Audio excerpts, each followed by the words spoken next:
दिल्ली विधानसभा में सीएम रेखा गुप्ता ने पेश किया सीएजी रिपोर्ट का पहला पार्ट। केजरीवाल सरकार की शराब नीति पर कई बड़े खुलासे, सरकारी खजाने को 2000 करोड़ के नुकसान की बात। स्पीकर बोले, पिछली सरकार ने सीएजी रिपोर्ट को दबाया। असम ने 2030 तक अपनी इकोनॉमी को 150 बिलियन तक पहुंचाने का टारगेट सेट किया है। भारत की तरक्की में ईस्टर्न इंडिया का बहुत बड़ा रोल एडवांटेज, समिट में बोले पीएम मोदी। कहा, भारत अपनी लोकल सप्लाई चेन को कर रहा है मजबूत। समिट में शामिल RIL चेयरमैन मुकेश अंबानी बोले, 5 साल में 50,000 करोड़ से ज्यादा का करेंगे निवेश। In the coming years, Reliance will more than quadruple this investment in Assam to over 50,000 crores over the next 5 years. BSE monthly expiry पर दायरे में बाजार, निफ्टी की फ्लैट क्लोजिंग, निफ्टी बैंक भी हल्की गिरावट के साथ बंद। मार्केट रेगुलेटर सेबी ने FNO के ओपन इंटरेस्ट कैलकुलेशन का तरीका बदलने का दिया प्रस्ताव। कहा, डेल्टा बेस्ड हो कैलकुलेशन, नए नियम आए तो बार बार वायदा बैन में नहीं आएंगे शेयर। मुंबई में फरवरी में ही दिखने लगा गर्मी का सितम, पारा सामान्य से 5 डिग्री ऊपर निकला। हीट वेव का येलो अलर्ट जारी, 2 दिन तक 38 डिग्री तक रह सकता है तापमान। आस्था के महाकुंभ में कल आखिरी स्नान, प्रयागराज में उमड़ा जन सैलाब। अब तक 63 करोड़ से ज्यादा लोगों ने लगाई संगम में डुबकी। महाशिवरात्रि के दिन काशी से प्रयागराज तक महास्नान की महातैयारी।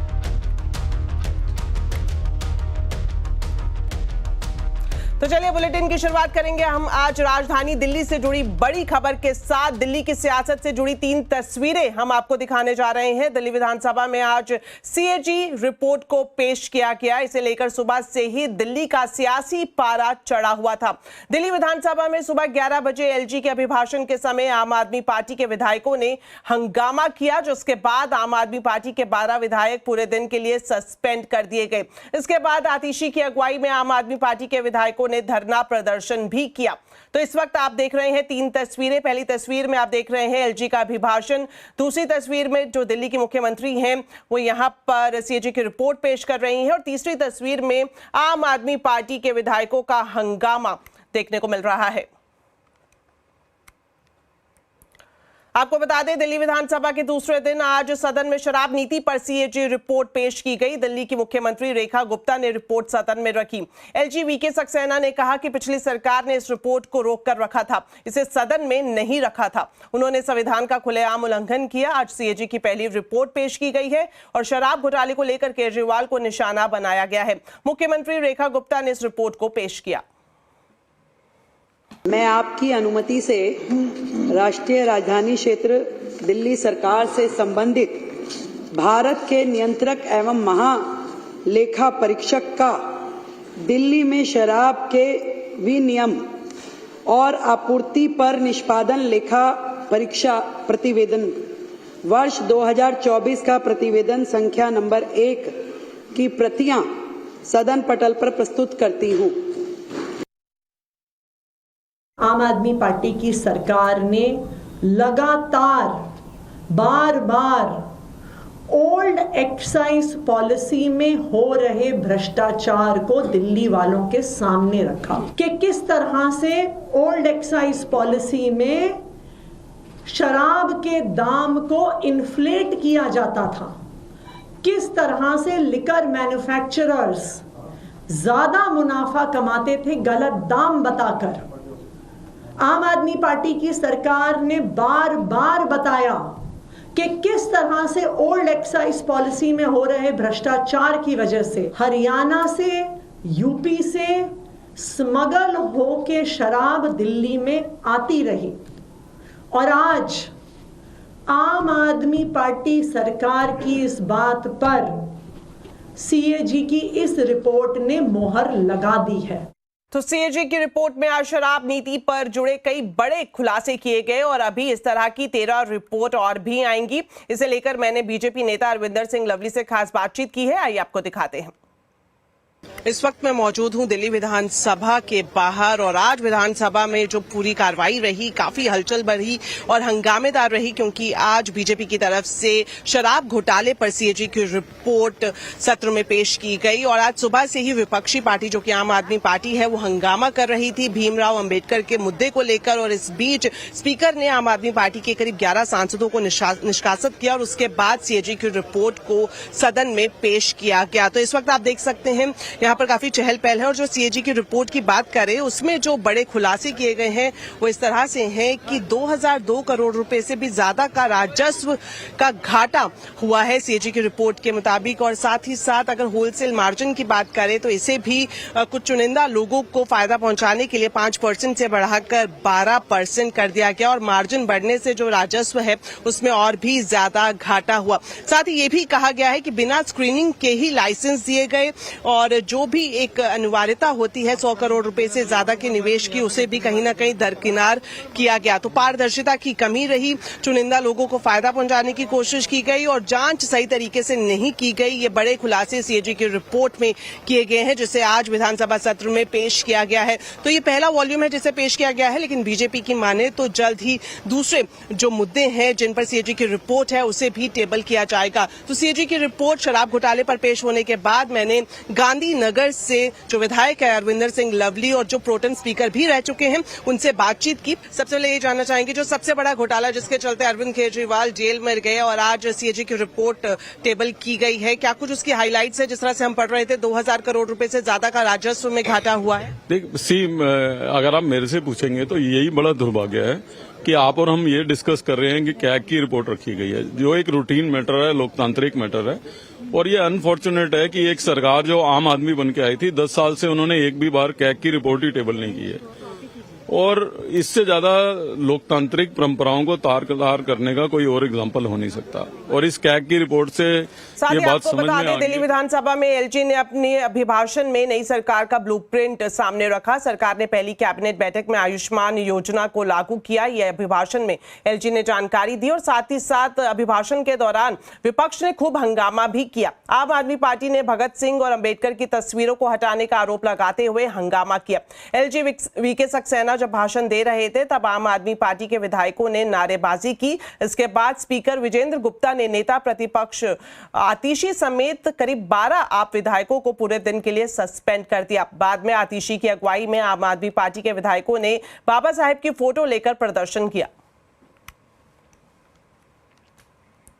प्रधानमंत्री नरेंद्र मोदी ने गुवाहाटी में एडवांटेज असम 2.0 समिट का शुभारंभ किया। ये 2 दिन का इंफ्रास्ट्रक्चर और इन्वेस्टमेंट समिट है। समिट में रिलायंस इंडस्ट्रीज के चेयरमैन मुकेश अंबानी के अलावा देश के कई बड़े उद्योगपति शामिल हुए।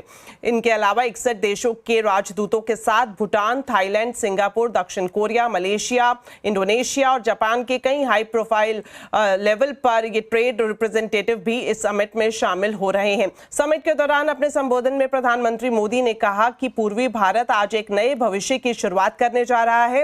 एडवांटेज असम पूरी दुनिया देख रही है और आगे देश और दुनिया के विकास में पूर्वोत्तर का अहम रोल होने वाला है।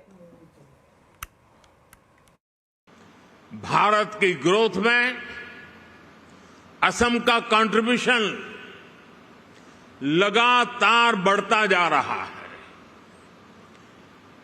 2018 में एडवांटेज असम समिट का पहला एडिशन आयोजित हुआ था। तब असम की इकोनॉमी 3.25 लाख करोड़ रुपए की थी। आज असम करीब 6 लाख करोड़ रुपए की इकोनॉमी वाला राज्य बन गया है। रिलायंस इंडस्ट्रीज के चेयरमैन मुकेश अंबानी भी समिट में शामिल हुए। मुकेश अंबानी ने कहा कि वो अगले 5 सालों में असम में 50,000 करोड़ रुपए से भी ज्यादा का निवेश करेंगे। मुकेश अंबानी ने यह भी कहा कि रिलायंस का focus clean energy, AI, retail और हॉस्पिटैलिटी पर रहेगा। In the previous summit in 2018, Reliance had committed an investment of 5,000 crores in Assam. Since then, our investment in the state has exceeded 12,000 crores. In the coming years, Reliance will more than quadruple this investment in Assam to over 50,000 crores over the next 5 years. After building world-class connectivity infrastructure, we will now install high-performance computing infrastructure. Reliance will establish an AI-ready data center in Assam, which will benefit students with AI-assisted teachers, patients with AI-assisted doctors. Agriculture will benefit from AI-assisted farmers, and AI will help Assam's youth to learn from home and earn from home. इस मौके पर मुकेश अंबानी ने यह भी कहा कि वो असम को टेक रेडी और एआई रेडी बनाएंगे। Our first priority is to make Assam tech ready and AI ready. For us, Assam's digital transformation is a noble and patriotic mission. Jio has made Assam not only 2G Mukt but 5G Yukt. We are very grateful for the people of Assam to adopt Jio with their heart. After building world-class connectivity infrastructure, we will now install high-performance computing infrastructure. Reliance will establish an AI-ready data center in Assam, which will benefit students with AI-assisted teachers, patients with AI-assisted doctors. Agriculture will benefit from AI-assisted farmers, and AI will help Assam's youth to learn from home and earn from home. चलिए अब बात करते हैं मुंबई में गर्मी के सितम की। अभी से ही गर्मी का सितम मुंबई में बढ़ने लगा है। फरवरी में ही पारा सामान्य से 5 डिग्री ऊपर चला गया है।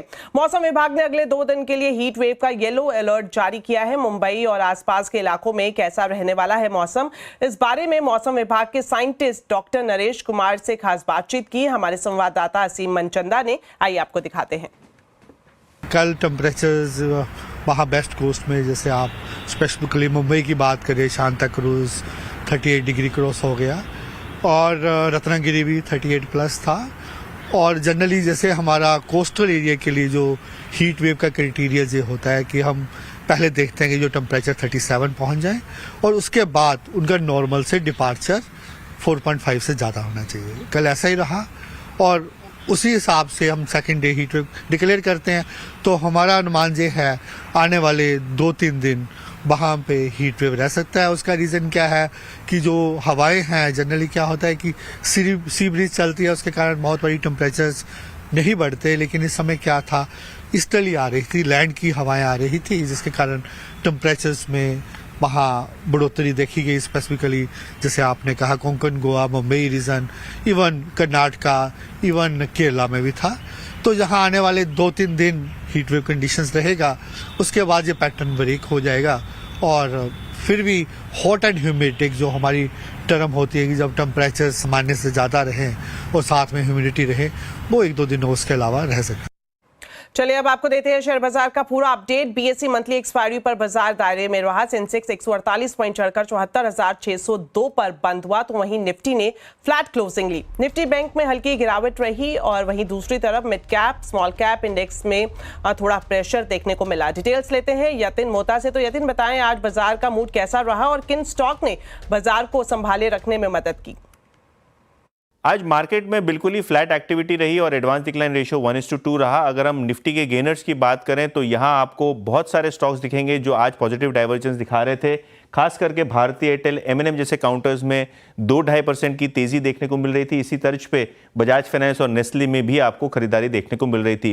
फ्लिप साइड पे, लूजिंग साइड पे आपको डॉक्टर रेड्डीज लैब, हिंडाल्को जैसे काउंटर्स दिखेंगे जहां भारी मुनाफा वसूली थी। इसके अलावा ट्रेंट और सन फार्मा के काउंटर्स में भी लगभग 2.5 से 2% के आसपास की मंदी दिखी। मिड कैप्स की बात करें तो यहाँ आपको Mankind pharma, max health care, page industries और कोलगेट जैसे काउंटर दिखेंगे जहां अच्छी खासी खरीदारी थी और इन जनरल FMCG और कंजम्पशन नामों में खरीदारी थी। हालांकि अगर आप देखें तो पेट्रोनेट LNG आज 4% नीचे और F&O में टॉप लूजिंग साइड पे डिलीवरी और PB फिनटेक जैसे काउंटर दिखेंगे और सुप्रीम इंडस्ट्रीज के काउंटर में भी लगभग आज 3% का डाउन टिक आपने देखा। शुक्रिया यतिन इस पूरे मार्केट अपडेट के लिए। तो चलिए अब आपको बताते हैं आज के कंज्यूमर अड्डा के टॉपिक के बारे में। ऑनलाइन फूड डिलीवरी ने घर की रसोई का बोझ कम कर दिया है, लेकिन क्या एक दिन ऐसा भी आएगा जब घरों में रसोई ही नहीं होगी? इसी पर होगी आज कंज्यूमर अड्डा में खास चर्चा। शाम 5:57 पर बाहर का भोजन बंद होगा किचन।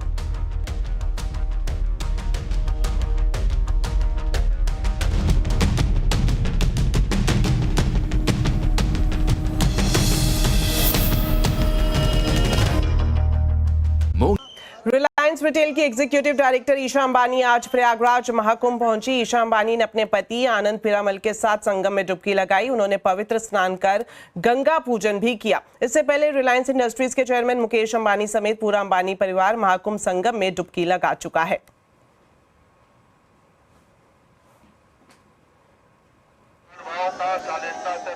आस्था के महाकुंभ का समापन होने को है। अब तक 63 करोड़ से ज्यादा लोग संगम में डुबकी लगा चुके हैं। कल महाशिवरात्रि पर महाकुंभ का आखिरी विशेष स्नान है। इससे पहले प्रयागराज में श्रद्धालुओं का जन सैलाब उमड़ पड़ा है। कल के महास्नान को लेकर महाकुंभ मेला क्षेत्र को नो व्हीकल जोन घोषित कर दिया गया है। आज से ही पूरे प्रयागराज में गाड़ियों पर रोक लगा दी गई है। तो इस वक्त तस्वीरों में आप देख रहे हैं कि आज 44वां दिन है और आस्था का सैलाब प्रयागराज में उमड़ पड़ा है। डुबकी में अब तक 63 करोड़ जो आंकड़ा है वो पार कर चुके हैं। कल महाशिवरात्रि का त्योहार है। कल भी स्नान की विशेष तैयारी है और संगम पर भी श्रद्धालुओं का तांता लगा हुआ है। तो चलिए इसी के साथ बुलेटिन में इतना ही। आप खबरों पर अपडेट रहें, CNBC आवाज से जुड़े रहें हमारे सोशल मीडिया हैंडल्स के जरिए। नमस्कार।